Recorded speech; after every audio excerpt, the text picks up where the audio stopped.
So this week, you've probably seen the news that Meta, the artist formerly known as Facebook, announced that it will not be renewing funding for the Community News Project when the current programme ends next year. The Community News Project is a multi-million pound package which has been running for about 5 years, and it's provided more than 70 community journalists across the whole country.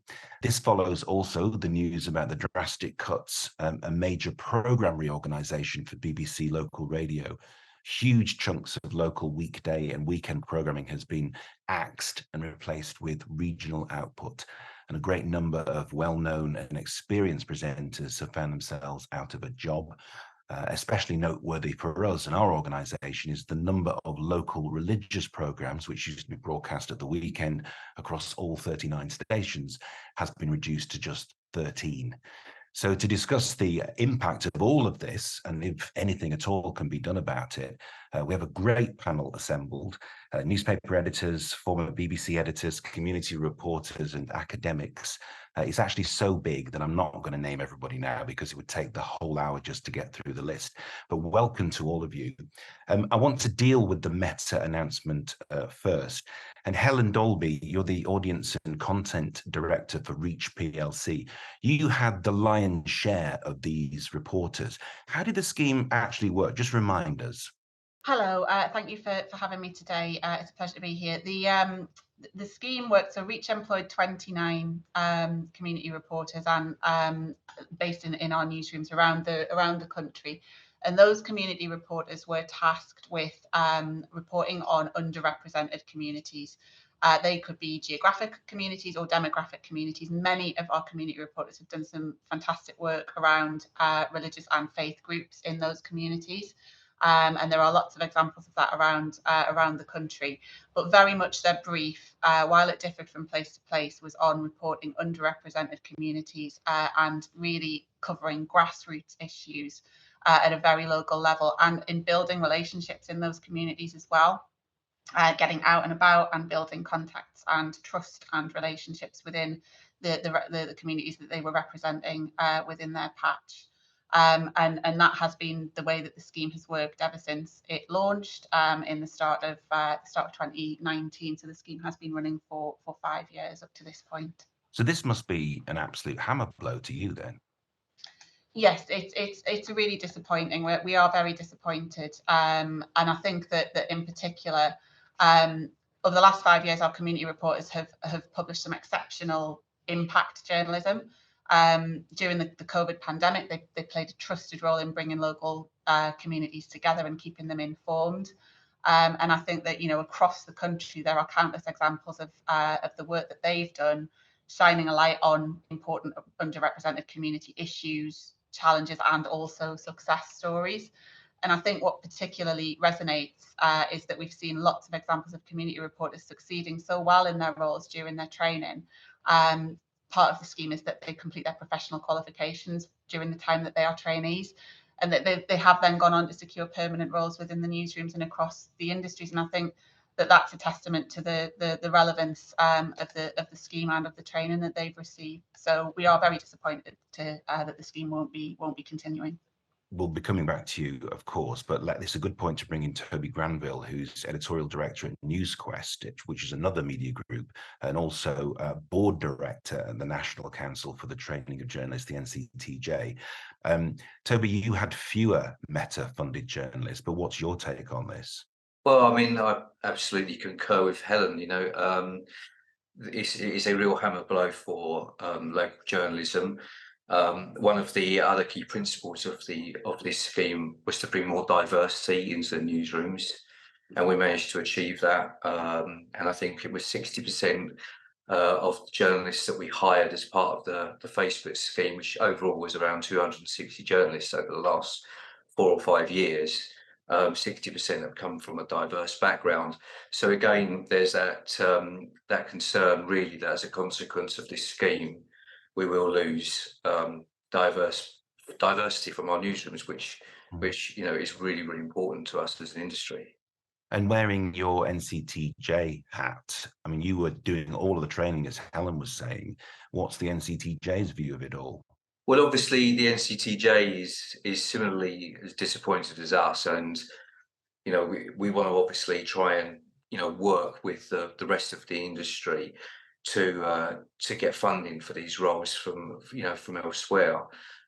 We've been communicating with local MPs this week, the editors who have had Facebook reporters that are now potentially at risk of not being able to continue with their senior qualification.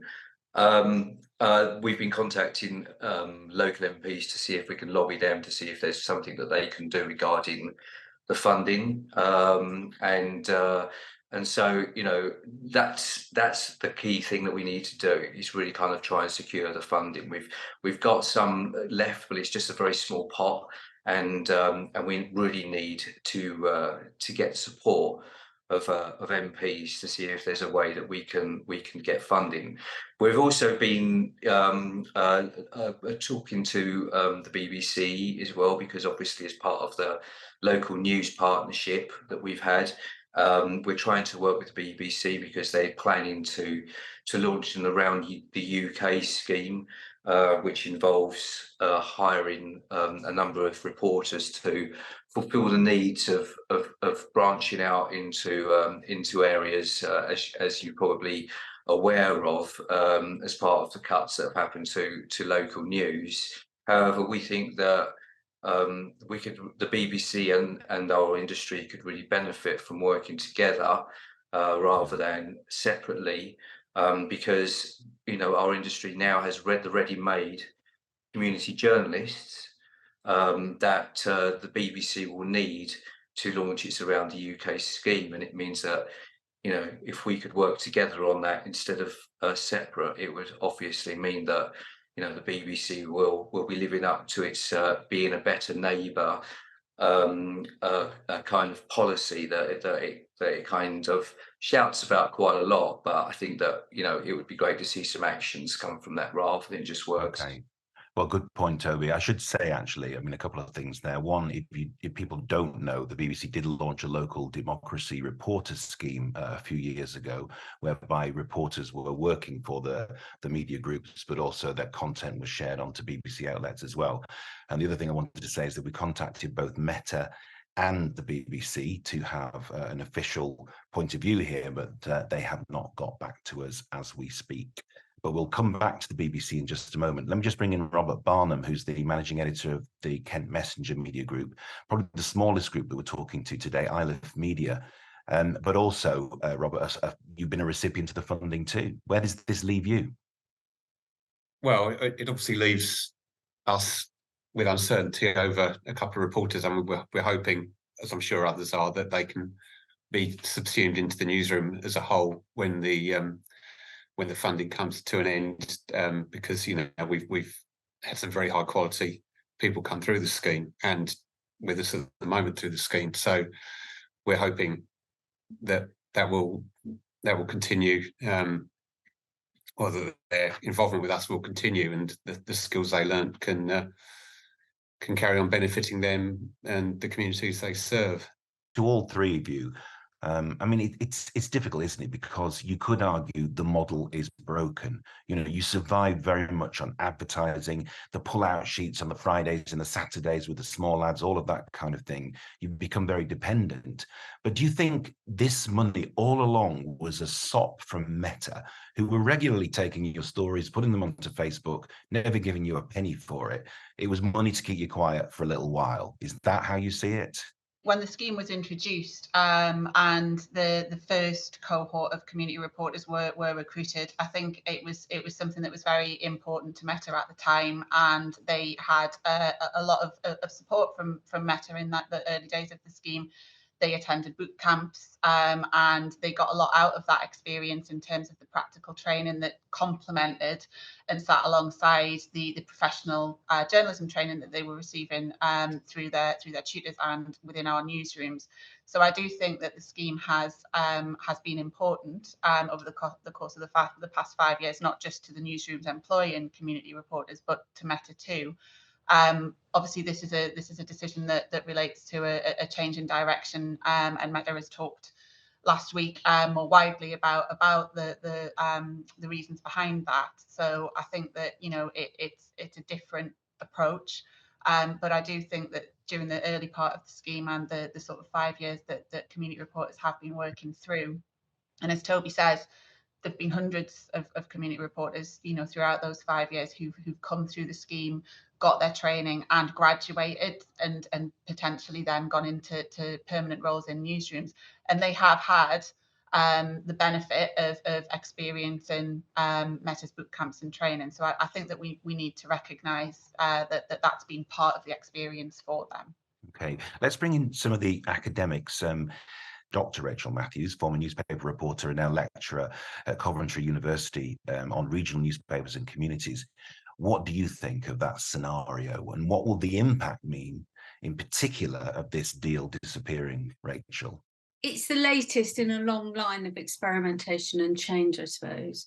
I think if we were to contextualise the decline of local news, you know, it's not just the last 10 years, it's actually slowly been changing, probably since, you know, the 70s and the 80s, when we probably had the peak of numbers of boots on the ground, as it were, doing community reporting in the local news industry. And I completely agree. I think the strength of this scheme was the way it reopened up entry into journalism for diverse groups in a way that perhaps the old apprenticeship scheme used to do, that local newspapers used to run. So I suppose, I hope there might be some willingness to carry on doing that. Perhaps, you know, you say as these people might be subsumed into newsrooms and their value recognised, that perhaps the industry will come back in to actually perhaps thinking about reigniting that kind of boots on the ground entry for different people. Dr. David Baines, Newcastle University lecturer on journalism, localities and communities. We talk about communities in a very ill-defined way, and we just take it as granted. This is a lovely thing. It's apple pie and motherhood. And we haven't talked about geographical communities and other communities of interest. And I think one of the things, if we go back to the basics and think about what we mean by community, we tend to think of communities in terms of groups, in terms of things, in terms of a group of people who live in a particular area or have a particular interest or whatever. And that's been the basic conception that underlies the model, the business model of local newspapers. You take a group of people and you bring them in as readers, and they become a commodity which you can then trade to the advertisers. And over recent years, that advertising market, advertising model has fallen apart. So the big issue facing local journalism is how can we make money? How can we survive? How can we be sustainable by providing a service, a product, whatever that the local people themselves will want to read, and not subsidized by advertising, I think, in many ways. So if we think of community in a different way, there's social anthropologists at Cardiff University have been talking about, Ollie Walker-Dean and David Studdert, they've been talking about community as action, something we do rather than a group of people. So that conception of community involves a different way of thinking about how we provide a service to people. And one of those ways is by supporting the processes of community, the practices of community, those instances of people meeting each other and talking and being in contact with each other and doing things together. One example, I did some research in new and emerging forms of local journalism. And there's lots of really interesting things happening out there. It's not just the big corporations that are providing local journalism. There's some really excellent examples out there. And I did some work in there. But one thing that kept coming up was, for instance, the death notices that appear, births, marriages, and deaths. We don't tend to think of that as local journalism, but it's apart from as a source of someone important has died. Let's go and report on that. But the Hartlepool Life, which started up in contest with Hartlepool Mail, which is a corporate newspaper there, it's very successful, Hartlepool Life. And one of the things they found out at the start was that in their early work was that the undertakers were saying no one's turning up at funerals. It was too expensive to put a death notice in the local paper. Not enough people read the local paper. Not enough people saw the death notice when it appeared. So Hartlepool Life will put them in for free for the first year and then charge. They did that, and within a few weeks, the funeral directors were saying, "Oh, people are coming to funerals now." So that's a small example. Robert from the Kent Messenger, do you still do births, marriages, and deaths in your newspaper? We do, and it's a popular area and sort of seen as one of the mainstays of the local paper, you know, to see who'd got married, who was no longer with us, that sort of thing. And people are as fascinated by that as they were 40, 50 years ago. And I suppose the difference now is that we can take it to a wider audience in terms of our online coverage. So if sometimes where you might have had a death notice, it would just remain as a death notice, but now you can see it as something that can be expanded as a story, and even the people that have seemed to have had on paper unremarkable lives are far from it, because you know they've had an impact on the people near to them. You know, they might not have achieved greatness in the eyes of the wider world, but people that have impacted their communities and the organisations around where they are very well-known people, and that's why it's always going to be an area that readers are interested in. Well, we'll return to this, the model of funding in a moment, and also this sense, David, of what you mean by community. But let's take somebody who is definitely on the front line of this, and that's Amardeep Bassey, who's a very, very extremely experienced community journalist.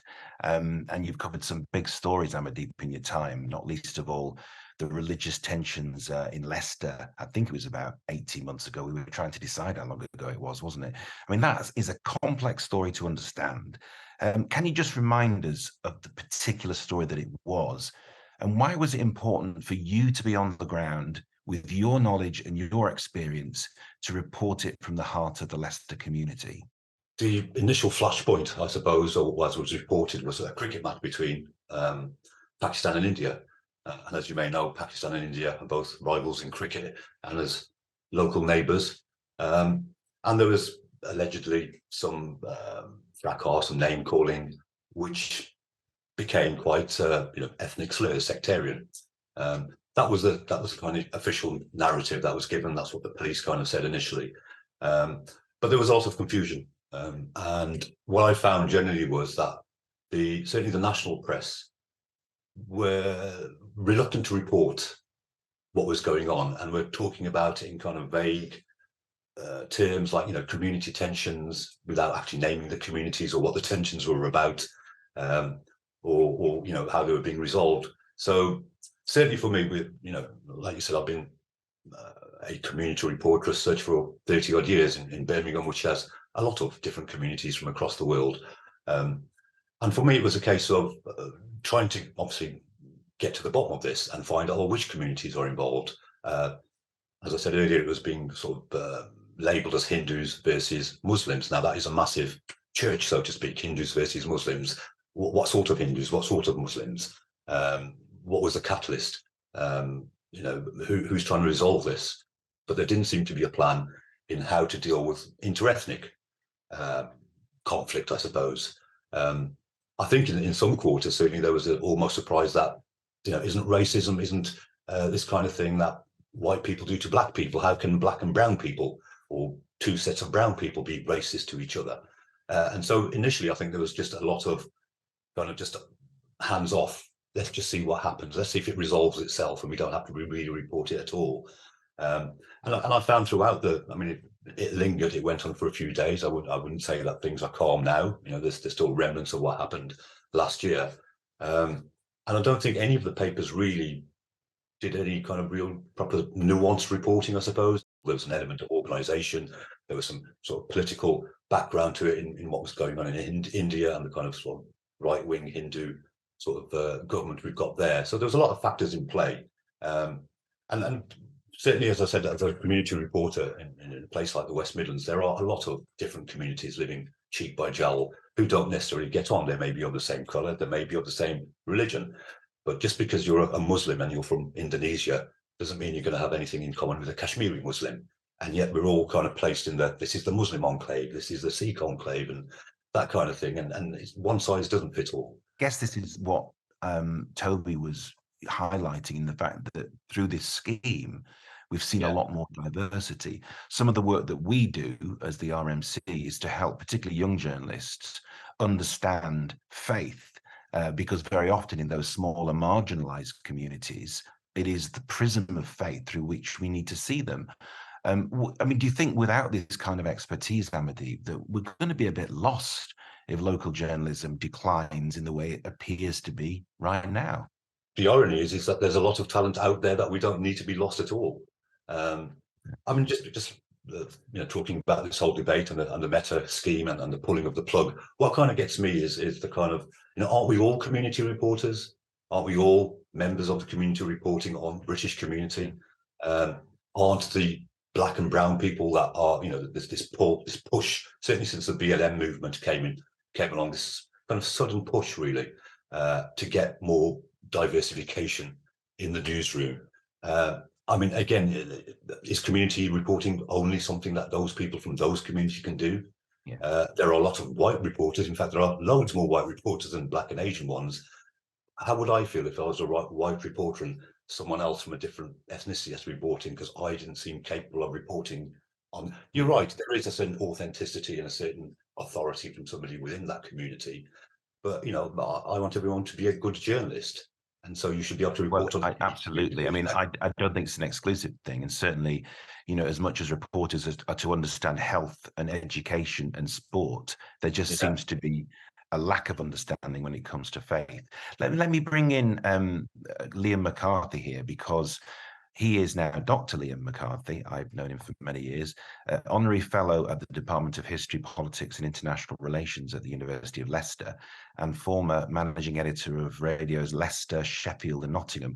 And you were also, Liam, the former head of local radio training. And you're from Leicester, of course, which we've just been talking about, one of the most diverse cities in Britain. What do you take from this? What is your take on perhaps a decline to the point where we're not really reporting our communities properly? Well, I think it's a shame. If I start in Leicester, for example, it is a shame that the BBC local radio is reducing its programmes from 39 to 13 in terms of faith, because no matter how good a presenter, producer you are, there's no way you can cover the East Midlands effectively in one programme. What it does is it leaves a vacuum, I think, in community reporting, certainly on matters of faith. And to go back to what Amardeep was talking about, where do people then get their news? And the answer is in many of the Asian communities in Leicester, the news comes direct from the subcontinent. It's unfiltered. And maybe in the 80s and possibly the 90s, before the internet, this reporting wasn't able to come here. But now it is, and now it spins, and you see TV stations in India talking about Hindus under attack in Leicester, and it is quite political. So I think there is a vacuum developing around community reporting, particularly in terms of faith. So you're looking at, for example, across England on a Sunday on BBC local radio stations, a cut of 2/3 of stories. Of faith stories. And I think there is a case to be made to go back to the BBC. I mean, the licence fee has been top sliced for the local democracy reporters. They don't all work for newspapers. In Nottingham, they work for Notts TV, which is run by Nottingham Trent University. I think in Devon, they work to a radio station. But maybe the BBC could be top sliced to provide some community producers who could work with community radio stations to maybe give them some more skills. There's a whole host of things that you could do. I mean, the BBC has said it will produce 10 stories per day per area, and there'll be 44 because places like Doncaster will get them, and more podcasts and more video content.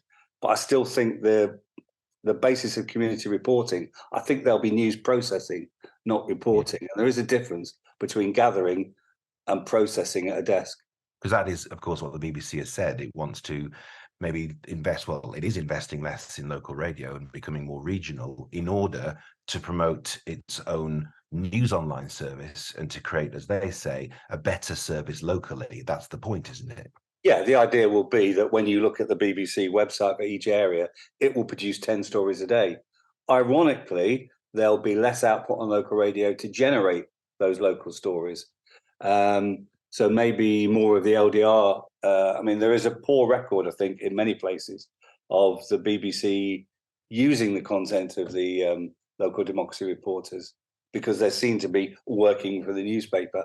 I do think, I think one of the speakers earlier talked about the BBC being a better neighbour.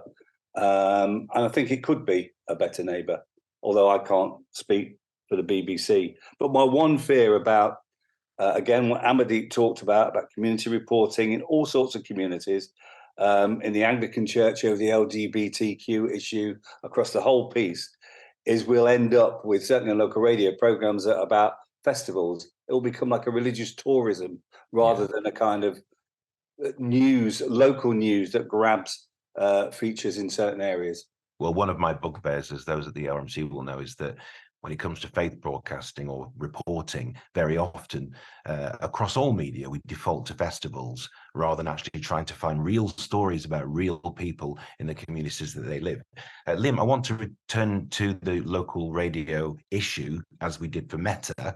But let me just bring in, we have a representative, Mary Dawson, who's director and one of the founders of Bradford Community Broadcasting. I know she has to go, so I just wanted to bring her in very quickly because I'm sure particularly what Liam was saying is very interesting to you, Mary.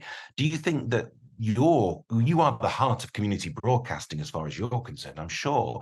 Do you offer a lifeline? Is there a future for what you do, given the fact that everybody else is telling a story of, well, let's face it, a bit of doom and gloom?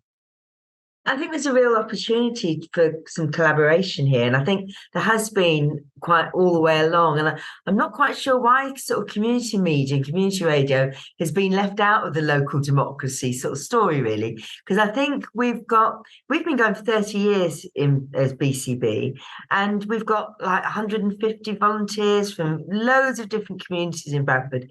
And we've been very much about telling stories from the inside. And I think we've tried over the years to have partnerships with the BBC, which have not always worked because there's been a bit of a patronising attitude towards community radio. And ironically, if I had £1 for every time somebody's come to me and said, how do you engage in community? Because we can't quite make it, and yet not adding up, not making those real partnerships work. So I think there is a real opportunity for us to make sure that the stories from inside communities are told by the people who understand and know those stories. And whether they're told in a sound, we don't tell stories in a soundbite way. We do them much more in depth, much more like a podcast. We've been doing that forever, telling stories in that way. So I think there is a moment where we could collaborate much more and actually work together across newspapers, across the BBC, and actually look at how we can make sure that those stories continue to be told and heard. It's interesting, you, Mary, certainly Toby and Liam, we're all talking about how the BBC could be a better neighbour and do more. It's a very big shame that they're not speaking on this podcast today. But just going back to Toby, just to kind of revamp what you were saying about being a better neighbour. I mean, let's just put some positive spin on this now. What more could we do? And I'll ask Liam the same question, but I also want to talk about BBC Local Radio, Liam, and what's happening as much as we've talked about Meta. But I mean, Toby, just outline a bit more for me what you think we could do right now. If we had the BBC here, which they're not, what could we do? What could we invent or put together creatively together to make it better? Absolutely agree with what Mary's saying. And I'm sure the Bradford Telegraph and Argus, which is one of my newspapers, would be delighted to speak to you, Mary, about using some of your content, because it's all about bringing these stories to a wider audience, and collaboration is absolutely the key to doing that. And if we can create a network of community reporters, like what Mary's managed to achieve in Bradford, I think that there's a real opportunity for us to have some great content and get it out to as many people as possible. If the BBC was here now, I would be saying to them, look, you're launching this around the UK scheme.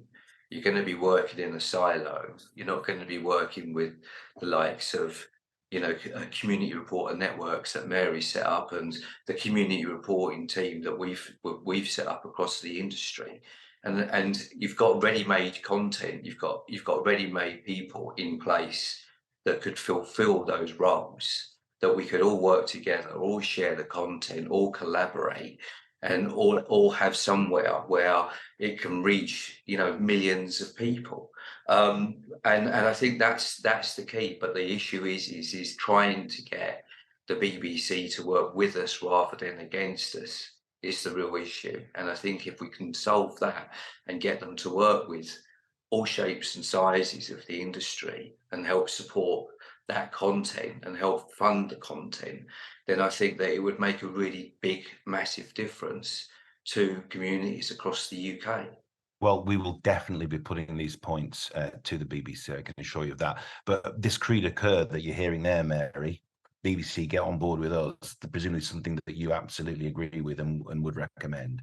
We don't always have the journalistic skills that have been, you know, people have talked about making sure that we've got the right news gathering, you know, sort of protocols in place, but enable us being able to tell stories to be told by the people from the communities that are here in Bradford and across the country is absolutely where community radio is its strength. And I would love to find ways where we could respectfully work alongside other news organisations too. Well, presumably also that's something that the NCTJ, Toby, could help with, maybe in terms of training, who knows, or even the BJTC or any one of those training organisations, I would hope. Yeah, I mean, absolutely. And about training and about apprenticeship schemes. In fact, at Newsquest, we've, in order to try and get more diversity into our newsroom, so it's not all, you know, university graduates that might not be necessarily be plugged into their local communities, we've launched a young reporter scheme, which has been going in London for quite a few years, but we're now actually branching out across the UK and talking to schools in underserved areas like Bradford, for example, and other parts of the country where we haven't got the newsroom reflecting the community and having the right people in doing those stories. So for example, you know, in London we're hiring more people from an ethnic background, for example, and I think that, you know, that means, and they're coming in at the age of 16. You know, this is the age they're starting this apprenticeship scheme, and it's a pathway. So the young reporters scheme, lectures will be given to 14 and 15-year-olds at school who have an interest in journalism, and they kind of have an introduction to journalism and do some kind of very lightweight modules like a level 3. And what happens is after that is that's then used as a pathway into Newsquest's apprenticeship scheme, and they start, as I said, they start at 16, so taking their A-levels.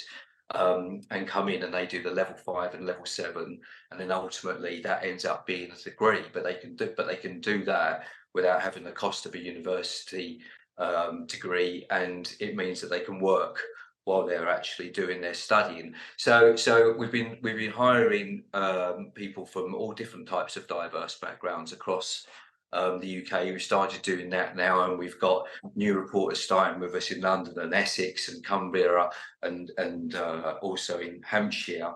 And because we really need to change the face of what our organisations look like. And I think that this is a way of doing it, getting diversity in. And I think similarly, again, with training, with community networks, for example, you know, I'm sure that there's ways that we can come up with that we can train, you know, people, you know, through the NCTJ and try and come up with, you know, there are community journalism modules as part of the Facebook scheme. And we use Dowson College for that, which have been absolutely excellent. Well, hopefully that's going to continue. Helen, let me just bring him briefly back to Liam. I mean, presumably you would also agree with all of that in terms of what must happen and what must the training that must happen, and the kind of the life that we see going on in terms of community broadcasting and community reporting from now on. Since you were the largest recipient of reporters from Meta, and you have this network of live pages in like Cornwall Live, Devon Live, Liverpool Live. Are they going to go? No, absolutely not. Because you already announced redundancies, didn't you, in January? There was more than 200 redundancies announced. There were, yes, that's right. During the early part of this year, and that was reported at the time. But no, the live network is our network of websites that are the content is created by our local newsrooms who are based in those locations. And in many of those locations, it's absolutely right that we've had a community reporter as a funded position through the Community News Project scheme. And that community reporter, as I touched on earlier, will have been working to a specific brief or a specific patch within that location. That might be a geographical patch. For example, in my newsroom that I'm based in here today in Newcastle, which is the Chronicle Live newsroom, our community reporter's patch is the West End of the city, which is the most multicultural area of Newcastle, and his work is focused on underrepresented communities within that community. But the network of live sites, the community reporters have been part of those newsroom teams, so their work has been published on those websites as part of the wider work of the newsrooms there. And just to go back to the point on training as well, in addition to the training that the reporters receive through the CMP scheme, the professional training and the qualifications that they work towards their diploma and their NQJ, they have also benefited from being in that newsroom environment and from learning on the job, learning from their colleagues, learning from senior reporters based in those newsrooms, news desks, and learning about how to go about doing the job of building contacts, building trust, getting out and about in local communities. And that on-the-job training is a really vital principle of the scheme as well. It's not just about the academic training, if you will. It is also about the training that they get on the job by being part of those newsrooms. And those newsrooms very much continue and are working on ways to improve the diversity that we do have and the representative nature of the newsroom teams that we have in terms of the communities they serve. I think what Toby was saying about the work on bringing in apprentice schemes around the country is really interesting, and that's something that Reach is working on as well. We've actually had an apprentice reporter join the editorial team at the Liverpool Echo just this week as part of our Reach Boost apprenticeship scheme, which is designed to improve social mobility in newsrooms, which we know remains an industry-wide challenge. Okay, thank you. Well, it's good to know that those live sites will continue. So there has been positivity despite this big blow from Meta. But Liam, just turning to local radio, where, you know, it has to be said that it's perhaps a less than rosy situation, to make a minor point of it. As you were saying, faith programs down from 39 to 13. And also, as I said at the beginning, most of the output now in the afternoon is going to be regional. Most of the output from local radio across the weekend is going to be regional, apart from sport. There's no good news there, is there? I mean, you can't honestly describe it as anything more than a tragedy. And I do declare an interest because both you and I worked in that particular sector of the industry for many years. Yeah, well, I mean, one thing I won't do is criticise the people who are trying to make the shared programmes work, because no, absolutely not. That's very dispiriting for them. But it is a difficult situation. I've worked in local radio long enough to know that cuts happen here, cuts happen there, cuts happen there, and then they get reversed, and then cuts happen again, and then they get reversed. And I think the only positive news is the BBC needs a new charter in 2027. 2027. I'm living in the past there. 2027, and it always gets to feel that it should do stuff locally around the time of charter renewal. It also gets to do stuff about diversity around the time of charter renewal. You can track it, so there is some hope that it might return to some form of where it is now. But I mean, I visited every one of the pilot stations for community radio in the early 2000s. And what that led to was a suggestion that the BBC could provide airtime for these stations to put some of their best programming on air, to do training, and to make use of the talent that came through those stations. And I part wrote, and Andy Griffey finished and signed, he was the controller of local radio, a memorandum of understanding in the early 2000s between the Community Media Association and the BBC. And there were some fantastic things that happened. So Inspiration FM in Northampton got airtime on the BBC, and the radio station, rather than individuals, were paid, and so money went that way. And I do think the BBC needs to think about, if it's going to be more local, it's got to work more closely with community radio. And the problem is always in the BBC, it's about people. If there's an editor who wants to make things happen, it will happen. If there's not, it won't. And I think that's the same in any big organisation, but particularly in the BBC.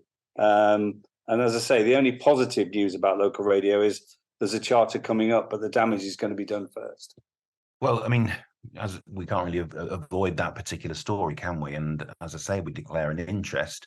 I think it's the BBC has to make a contribution, or more of a contribution, in providing news online, because that is going to be the model. That's where the new demographics are. Helen, do you see that as a bit of a threat, the fact that the BBC wants to invest more in its local sites?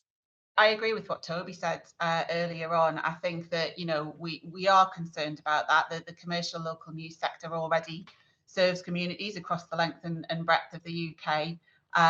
So we don't think that there is a deficit there for the BBC to step in and fill. We have large audiences in those communities, and we do worry that the consequences of the BBC boosting its local news services online could seriously damage the local journalism ecosystem. And I think that pressure on our resources at a time when we are grappling with other challenges could be something that causes grave concern.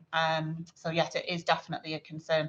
I think what Toby said earlier is right in terms of exploring potential opportunities for the community news scheme to continue, perhaps as part of the work that the BBC is considering at the moment. I think that's a conversation that should be actively explored. Well, there's this whole talk, isn't there, about the democratic deficit. If you mix together that heady mix of local radio, of the loss of funding to certainly in local newspaper journalism, etc., that this democratic deficit becomes more apparent. Who covers the courts? Who covers the inquests?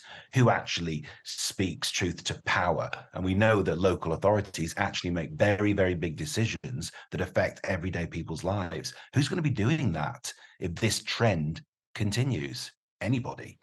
I mean, I think it's important to talk about the local democracy reporting scheme in the context of that question. Obviously, the BBC funds that at the moment. The local democracy reporting scheme has council and other public bodies reported on, and local democracy reporters based in newsrooms around the country as part of that. And the work that they do is incredibly important in terms of that democratic deficit. That was the whole ethos behind the local democracy reporting scheme at its very outset. So I think that is something that continues, and that is an important part of the way that we do work with the BBC. But I think, again, back to Toby's point earlier, exploring the possibilities around community reporting and potentially looking at the future of the community news project, I think would be something that would be very valuable in terms of considering ways that scheme could potentially be expanded.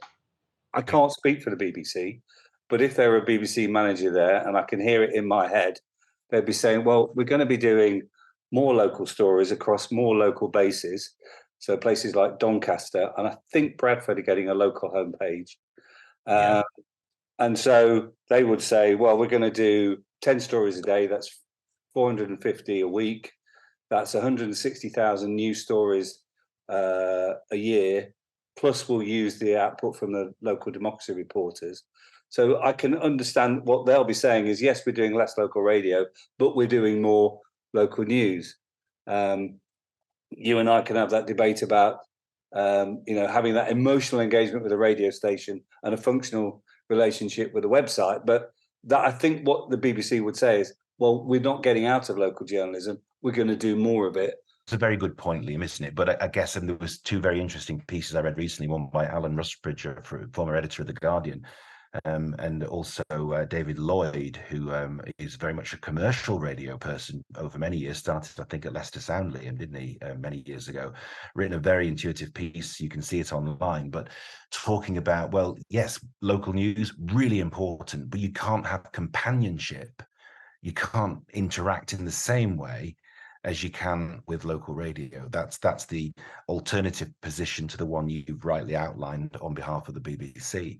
Let me bring the academics in, and I'm really sorry that I know there are people on the line. We've got such a huge group of people to talk to today. And I know Liam's actually an academic, so I'm not discounting you, Liam, doctor, but I think of Rachel and David as well, in particular. You know, we've talked about some of the positive things we could do, particularly with the BBC. Those 3 letters have been mentioned throughout this conversation this afternoon, haven't they? But what do you think the future is? David, you talked about what community actually means. You know, if the funding model is a bit broken, and let's face it, it is, and if we're depending on the likes of Facebook or Meta to actually give us cash handouts, what do you as academics, Rachel and David, what do you think the future should be? Corporations which run local media and local journalism in large part. So Reach, National World now, which has changed its name several times, it's taken over Newsquest, are primarily money-making organisations. They're not there to serve a public interest. They're primarily there to serve a commercial interest. And at the moment, they're getting big subsidies from the BBC in terms of the local democracy reporter scheme. When the Kane Cross review came up, they're asking for more and more and more of that. They get subsidies from the government in terms of business rate relief. They get no VAT on printed products. They get councils which have to put notices in every fortnight, public notices, and pay for those. They get a massive content subsidy from local authorities, from the police, from health authorities, from all the rest of it. So I think the BBC and the rest of the public purse is doing an awful lot, and in return, we're not always getting much. The number of journalists have been slashed to keep profits up, and they're still very profitable organisations. So I think that's one thing. And the other thing, you've looked at community radio, but there's also other community journalism that's developing. So I've got familiar with the Bristol Cable. Is that back to front on there? I'm not really sure. That's a cooperative local media project that started up and is very successful in Bristol. Another example is Govanhill magazine, Greater Govanhill. Now, again, that's a community thing. That's where communities have come together with local journalists to serve a public benefit and a public interest. And they're not looking at maintaining massive profits as the corporations are. They're looking at sustainability in delivering a public interest news service for those communities. I'm going to let Helen and Toby and Robert respond to that in just one second, but let me bring Rachel in, our other academic. I mean, that's an interesting point, isn't it, about those community sort of news sheets? But I am sure others would say, well, fine, but what about trained journalists who understand the law, who understand what you can and can't say, who understand libel and defamation? Well, I think if I can speak for lots of people in that sector, in that independent news sector, a lot of them are trained. And I'm on the ethics committee for Impress, which regulates a lot of those organisations. So they take those professional standards incredibly seriously. But I think the point that I would make, and people have mentioned the word ecosystem, and we've talked about collaboration, but I think the point that I would make across the country is that actually local news provision is incredibly patchy. And where people are talking about provision, and quite often you're talking about particularly big urban areas. Now, I live in an incredibly rural part of the UK, and I can tell you that my weekly newspaper is a shadow of its former self, and there is no alternative. And local radio does not come out here, and we have not got a local community publication because we're not Bristol, we're not Glasgow, we can't support those sorts of things. Even community radio is largely concentrated in urban areas. So I think for me, one of the issues is around the fact that, you know, it's incredibly inconsistent. So these problems are experienced in different ways in different places, and the solutions are in different places. So I think we have to take a pretty granular look actually at the future of local news, because I don't think there is one solution that's going to work across the country. I think it's going to be very different in different places. I take your point about, there are trained people working in those areas, but let me just ask briefly, Helen, Toby and Robert, you get subsidies, you're getting money from the public purse, you should be a bit grateful maybe. I agree with with Rachel's point on the fact that there isn't a one size fits all answer, and that there are differences in more rural communities compared with urban areas. I think that though anything that that puts the local titles that do exist, our local the local commercial news sector around the country, wherever it may base, I think anything that puts further pressure on the resources that those organisations and those titles have, would potentially be a disaster for the communities affected if those local titles were affected particularly badly by those challenges, because those local and regional titles use the resources that they have to do things that just wouldn't happen if we weren't there. We talked earlier about having people covering criminal and coroner's courts and the importance of that, but I think also the ability to campaign on behalf of communities and openly call out people who are seeking to undermine local communities, and campaign for people whose voices are not being heard, and those voices wouldn't otherwise be heard, and the efforts of those communities wouldn't be celebrated if we weren't able to report on them. So I think that the fundamental principle, even though there isn't a one size fits all approach, is that the more skilled and properly trained journalists that we have across the country seeking to hold politicians to account and to do all of those things, the better a democracy and a society that we live in. And I think collaboration is going to be key to that going forward in some of the ways that we've discussed today. All reporters effectively should be community reporters. I mean, that's obviously something you try and achieve in newsrooms.